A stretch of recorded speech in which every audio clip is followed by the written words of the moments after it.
Salut à tous les amis, alors on débriefe le match de Coupe du Roi entre le Barça et Bilbao. Alors, avant, obligé de parler du fait que l'équipe ait diffusé le match au bout de 10 minutes, assez lamentable, sachant que je peux comprendre qu'il y avait le match du Real juste avant, mais c'est même pas allé au tir au but, et l'équipe aurait pu diffuser directement et passer au Barça Bilbao. Eh bien non, on s'est tapé 8 minutes de pub, alors que normalement tu as quand même un timing à respecter avec un match à diffuser. Donc lamentable encore une fois, mais bon. Passons maintenant à ce qui nous intéresse, c'est-à-dire le match avec les 11, côté Barça notamment, un 11 avec pas mal de jeunes, notamment. Alors au but, Ter Stegen finalement pas de Neto, alors que d'habitude on coupe, hein, c'est Neto, mais vu le match qu'il est fait à Linares, voilà.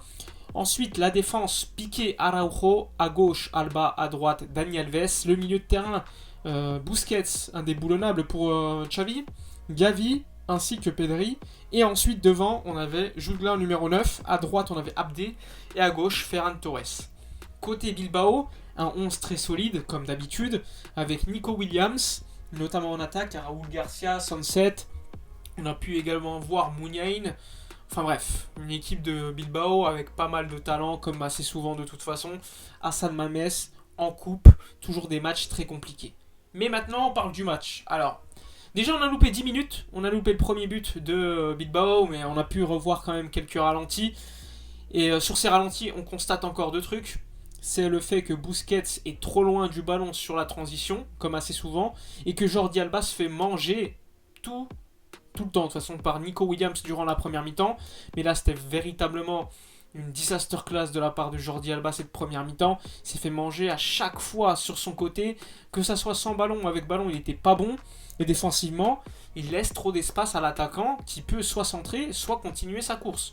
Et ça a été problématique parce que assez souvent, Nico Williams décidait de centrer ou tout simplement passer devant Jordi Alba en vitesse par sa profondeur. Et ça, c'était vraiment problématique en première mi-temps. Mais première mi-temps, de toute façon, on a eu beaucoup de mal, même si on égalise assez rapidement par le biais de Ferran Torres, après une action plutôt bien construite sur le côté gauche avec Gavi, Busquets, Jordi Alba.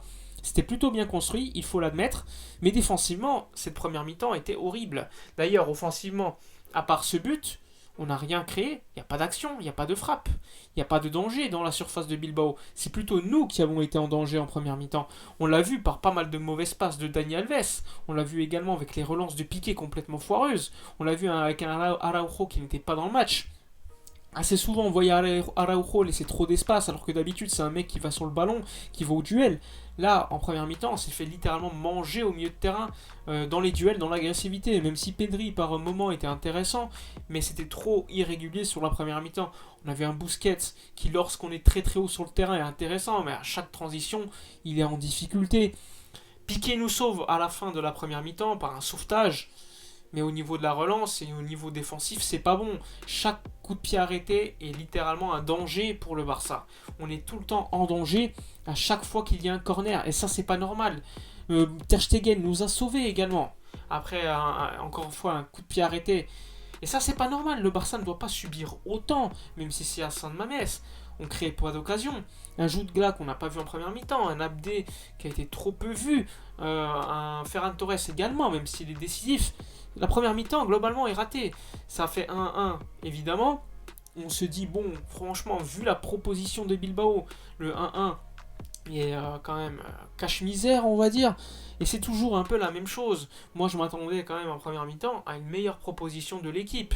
Le milieu de terrain a été surclassé, encore une fois. Et c'est un peu ce qu'on voit déjà de manière régulière en Liga par des milieux de terrain un peu plus expérimentés, alors que nous, on a quand même des jeunes talentueux, mais ils sont pas prêts pour gérer un match où il y a beaucoup à défendre à chaque transition, et surtout il faut gérer le tempo du match, contrôler le ballon, faire monter le bloc. Aujourd'hui, c'est pas ce qu'on fait, et systématiquement, on est en difficulté. Sinon, côté seconde mi-temps, cette fois-ci. Ensuite, comme vous l'avez probablement vu, grosse domination. En fait, sur la première et la seconde mi-temps, Bilbao nous a tués, que ce soit en agressivité, que ce soit en envie, et même au niveau du contrôle du ballon au milieu de terrain. Le Barça n'avait pas de contrôle au milieu de terrain, et ça, c'était terrible. Et encore une fois, Bilbao, sur les coups de pied arrêtés, nous a tués avec ce second but. On se dit, bon, il y a peut-être hors-jeu, finalement, non, de très peu. À la fin, miracle, Pedri marque un but dans la surface. Ça fait 2-2 après une action rocambolesque, hein, franchement. Vu qu'il y avait 2-1, Bilbao, comme d'habitude, bah, défend super bas. Gros miracle avec la retournée de Daniel Alves qui a raté, qui revient sur Pedri qui marque. Ça fait 2-2. On va encore une fois en prolongation. Et là, la catastrophe commence. Avec la perte d'Ansu Fati qui encore une fois s'est claqué. J'ai bien l'impression que sur les images c'est un petit peu la même blessure que ce qu'il avait eu suite au match contre le Celta Vigo, donc aux ischios. On sait que les ischios c'est une blessure assez préoccupante. Encore une fois, tout ça c'est également avec, à mon avis, c'est la responsabilité de la première blessure au genou. Rappelez-vous, il s'était fait opérer 4 fois. Et comme vous le savez, quand il y a des blessures comme ça, eh bien ça se répercute sur le corps via des blessures dans d'autres zones qui évidemment prennent d'une certaine manière la charge d'autres muscles. Et là, les quadriceps, à mon avis, c'est ce qu'ils sont en train de faire à Ansu Fati. Donc à voir, mais c'est quand même plutôt préoccupant, surtout que franchement, on n'avait pas besoin de ça.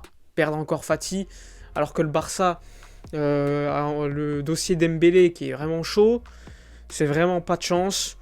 Mais bon, encore une fois, le Barça cette saison, la chance c'est pas trop son fort. Mais bon. Ensuite, on encaisse un penalty avec encore une fois une erreur de Jordi Alba avec la main. Franchement, le penalty je le trouve dur.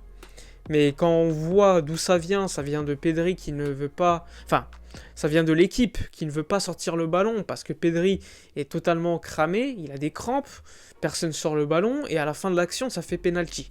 Donc franchement, dans l'équipe, je ne sais pas s'il y a des patrons, des gens qui réfléchissent, mais la gestion de la prolongation est cataclysmique. Du coup, Pedri est sorti avec des crampes. On a fait rentrer... entre-temps, des joueurs comme on a vu Frenkie de Jong rentrer à la 60e minute, Nico également. Enfin bref, on avait fait quasiment tous les changements, on a vu Braithwaite à la fin. Mais bon, c'était fait, le match était complètement terminé après ce but. Et après, Bilbao a très bien géré les temps forts, les temps faibles, beaucoup de pressing, même à la fin du match. On a bien l'impression que c'était limite Bilbao qui avait joué qu'un match et non le Barça, parce que ils étaient également en Arabie Saoudite et ils ont joué 2 matchs. Et physiquement, ils étaient bien supérieurs à nous. Quand on voit un Piqué qui finit le match avec de la fatigue, qu'on voit... les joueurs ne pouvaient même plus courir. Et franchement, c'était assez ridicule. Et la défaite est largement méritée. La qualif de Bilbao est méritée. Le Barça creuse encore une fois. Élimination en coupe très tôt. Après une élimination en Ligue des Champions très tôt. Et une course pour la Liga, pour se qualifier en Ligue des Champions, qui s'avère difficile. Sans Dembélé, sans Ansu Fati. Mais bon, le Barça peut encore évidemment gagner des matchs. Mais vu le match de ce soir, c'est préoccupant. Un milieu de terrain dépassé par les événements. Très peu d'occasions dans le match. Quasiment aucune, à part les buts. Et donc, encore une fois, très préoccupant. Assez habituellement, c'était les centres qui nous sauvaient avec Luc de Jong, mais là il est absent. Et encore une fois, les buts viennent de centres. Et ça, c'est quand même cataclysmique à part le premier but. Enfin bref, dites-moi dans les commentaires ce que vous avez pensé du match. Franchement, je sais ce que vous en pensez, grosse défaite. Mais bon, dites-moi quand même vos avis. N'oubliez pas de vous abonner, de liker, commenter, partager. Je vous dis à la prochaine et d'ici là, comme d'habitude, portez-vous bien.